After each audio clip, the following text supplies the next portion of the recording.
네, 유류세 인하폭을 축소한 지도 벌써 일주일이 넘었습니다. 최근에 주유소를 가보니까 네. 기름값이 많이 올랐다는 게 좀 맞아요. 느껴지더라고요. 그래서인지 이 높은 기름값에 대중교통 이용을 고려하고 있는 시민들도 있다고 합니다. 네, 서울 지금 휘발유 값이 1,600원에 육박하거나 또 쉽게 넘는 주유소도 찾아볼 수 있는 것 같은데요. 앞으로는 이 휘발유 값, 기름값 더 오를 것으로 전망이 되고 있습니다. 과연 얼마나 오르게 될까요? 자세한 내용 전문가와 함께 짚어보겠습니다. 이컨슈머 이서혜 연구실장입니다. 어서 오세요. 어서 오십시오. 안녕하십니까. 네. 실장님, 벌써 이제 유류세 인하폭을 축소한 지도 한 열흘 정도 이제 됐습니다. 네. 현재 기름값 어느 정도 수준인가요? 제가 오늘 아침에 주유소 가격 확인을 해봤더니요. 네. 휘발유 가격이 이제 전국으로는 리터당 1,527원, 그리고 서울은 1,615원까지 올랐습니다. 1,615 그래서 5원이요? 네. 유류세 인하폭 축소하기 이전인 5월 6일 대비해서 전국이랑 서울 모두 한 리터당 50원 정도 올랐는데요.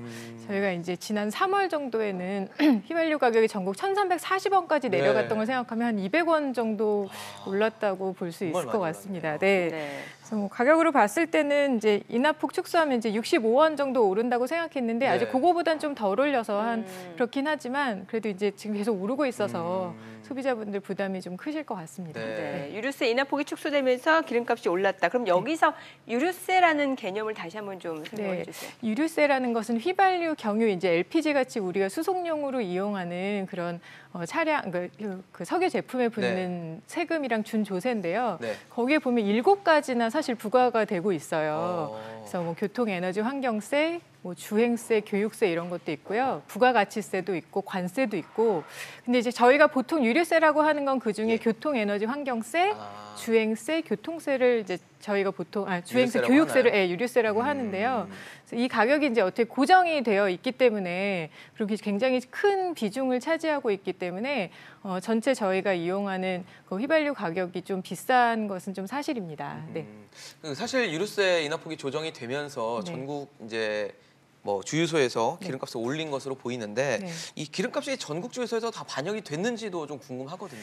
네, 이제 저희가 이제 그 유류세 인하폭 축소한 첫날부터 이제 계속 모니터링을 해오고 있는데요. 오늘 아침에 이제 보았을 때 전국 주유소가 이제 가격을 올린 주유소, 이제 전체 다는 아니지만 올린 주유소가 이제 96%가 넘습니다. 그러니까 전국의 96%요? 네, 이상이 이제 그날 이후로 가격을 인상을 하였는데요. 저희가 이제 봤을 때 참 안타까운 것은 첫날 이제 오전 같은 때 이제 유류세 인하폭 첫날 오전 같은 경우는 한 30%만 인상을 했었는데 오후가 됐더니 거의 57%가 인상을 하였더라고요. 당일날 말씀하시는 네, 당일날 거죠? 오전 오후가 막 굉장히 급격하게 바뀌고 있어서 저희도 이렇게 주유소에서 빨리 인상을 사실 할 줄 몰랐었는데 그래서 어떻게 보면 소비자분들이 이제 생각하는 올라갈 때 조금 빨리 올린다라는 게 보여서 조금 안타깝긴 했습니다. 지난번에 출연해 주셨을 때 알뜰 주유소에 대해서 좀 저렴하게 이용할 수 있다고 말씀해 주셨는데 알뜰 주유소에도 인상이 반영이 된 거죠? 네, 저희가 이제 알뜰 주유소가 한 3가지 종류가 있습니다. 좀 다르긴 한데요. 고속도로 이용하는 주유소도 사실 고속도로 알뜰 주유소고요. 저희가 지역에 가면 이제 많은 농협 주유소도 농협 알뜰 주유소고 또 이제 저희가 일반적으로 말하는 자영 주유소 중에 알뜰 주유소가 있는데요. 고속도로 주유소 같은 경우는 사실 지금 보니까 100%가 다 가격을 올렸어요. 좀 많이 올린 편이고 농협 주유소 같은 경우는 리터당 65원, 유류세 인하폭을 제일 많이 반영한 것이 농협 알뜰 주유소인 반면에 이제 일반 자영 알뜰 주유소는 가격 인상을 한 그 비율이 제일 적고 그래서 사실 이제 저희가 말하는 알뜰 주유소가 아무래도 좀 반영이 덜 되기는 했습니다. 그래서 이게 3가지가 운영 주체가 좀 다르기 때문에 뭐 당연히 가격 전략도 달라서 이렇게 좀 다른 양상으로 나타나는 것 같습니다. 지금 속도가 빠른 것 같아요. 그 인상 속도가, 반영 속도가. 네. 오늘 아까 제가 말씀드린 대로 이제 1,600원이 넘었다고 했는데요.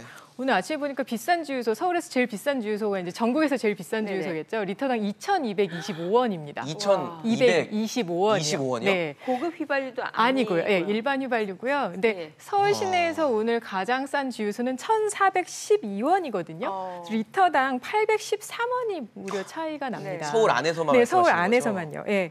근데 이제 이런 비싼 주유소가 어떻게 보면 주변 지역의 가격을 이제 견인을 해요. 근데 아무래도 옆집이 올리면 분위기를 조정을 하죠. 그렇죠. 이게 좀 우리도 저 정도는 올려도 되지 않을까 이런 분위기를 조정을 하는데 더 좀 우려스러운 것은 최근에 이제 미국이랑 중국의 무역 분쟁 때문에 이제 조금 낙관적으로 보여서 가격이 조금 하락세로 가고 있었는데 이제 최근에 또 그 사우디에서 뭐 원유 시설이 폭파되기도 맞습니다. 하고 또 유조선이 그렇게 되는 바람에 어저께 또 급등을 하였어요. 그래서 이런 부분이 또 차후에 또 급격하게 반영되지 않을까 좀 우려스럽습니다. 네. 이렇게 유류세 뭐 조정이나 또 가격에 대한 부분이 나올 때 항상 얘기가 나오는데 인하할 때는 찔끔찔끔 천천히 내리다가 올릴 때는 뭐 아주 그냥 기다렸다는 듯이 막 올라가면서 가격 상승 그 곡선도 굉장히 가팔라진다라는 지적이 있거든요. 네, 맞습니다. 그래서 이제 사실 석유 시장 가격이 자유화된 이후에 이제 이렇게 가격이 어느 날 오른다 이런 것은 2번이 있었는데요.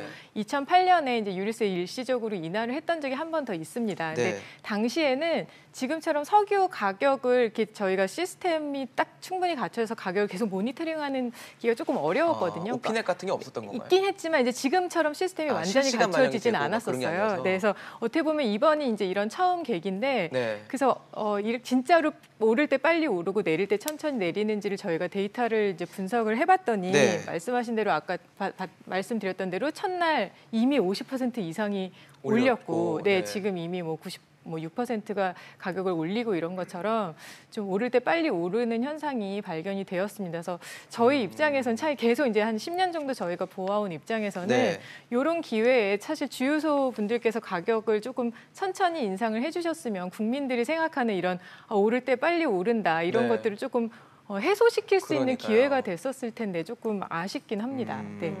사실 자영업자도 기름값이 올라가게 되면 부담은 만만치 않잖아요. 그렇죠. 뭐 이제 아무래도 차량을 운행하면서 이제 일을 하시는 분들은 아무래도 가격이 올라가면 좀 많이 부담을 느끼시는 것 같아요. 특히 이제 화물 차량 같은 경우에 화물 차량으로 장거리 이동하시는 분들도 이제 아무래도 부담을 느끼실 것 같고 또 어떻게 보면 이제 그러니까 유가가 다른 소비자 물가에도 부담을 많이 주기 때문에 그런 여러 가지가 또 부담도 될 수 있고 또 석유 가격이 올라가면 이제 석유 화학 제품 가격 우리가 사용하는 여러 가지 제품 가격이 같이 또 인상할 수 있는 요인이 되기 때문에 자영업자분들, 소비자분들 모두 좀 다 부담이 되실 것 같습니다. 이제 사실 일주일 전부터는 이제 유류세 인하폭이 줄어든 거고 9월부터는 이제 유류세가 원래대로 이제 환원이 될 텐데 그러면 부담은 뭐 더 늘어난다고 봐야 되겠죠? 그래서 지금처럼 이제 아무래도 우리나라는 국제적인 영향을 좀 많이 받다 보니까 그 이제 9월 달에 만약에 좀 국제 유가가 하락을 한다면 바로 인상을 해도 조금 부담이 덜 할 텐데요. 만약에 지금처럼 막 국제적인 정세가 좀 불안정하다면 아무래도 정부가 조금 더 단계적으로 한 번 더 나눠서 올리거나 하면 조금 더 연장을 하는 방안을 생각할 수도 있지 않을까 이렇게 보이긴 합니다. 오늘 보니까 서울 지역 내에서도 그 휘발유 가격이 많이 차이 나는 걸 앞서 조사해 오셨잖아요. 우리 시청자분들도 어디 가면 좀 더 기름을 싸게 넣을 수 있는지 알 수 있는 방법을 좀 이제 아까 말씀하신 것처럼 이제 오피넷이라는 프로그램이 있는데요. 거기 들어가 보면 이제 우리 지역의 가격뿐만 아니라 제가 이동하는 경로에서도 볼 수가 있어요. 그리고 뭐 고속도로 같은 경우에도 고속도로 가격이 아까 제가 100% 다 올랐다고 했는데 제가 이동하는 고속도로 내에 어디가 제일 비싸고 싼지도 볼 수 있거든요. 그러니까 뭐 사실 뭐 제가 가지 않는 동네에 싼 데까지 찾아가서 넣긴 좀 어렵지만 이동하시기 전에 내가 가는 경로에서 어디가 좀 저렴한지 이런 거를 좀 찾아보고 이용을 하시면 좀 도움이 되실 것 같습니다. 이동하는 경로를 통해서 주유소를 찾을 수 있는 것도 오피넷 안에서 볼 수 있는 건가요? 오피넷에서도 볼 수 있고 이제 일반적으로 저희 사용하는 내비게이션에서도 사실 그런 기능들이 있긴 하니까 뭐 어렵지 않으니까 좀 많이 이용을 해보시는 게 좋을 것 같습니다. 내비게이션 이용하시는 분들은 가는 경로에서 어디가 좀 싼지 알아보고 가시면 훨씬 더 좋을 것 같네요. 알겠습니다. 저희가 유류세 환원 11차를 맞이해서 기름값 상황 이서혜 연구실장과 함께 짚어봤습니다. 말씀 감사합니다. 잘 들었습니다.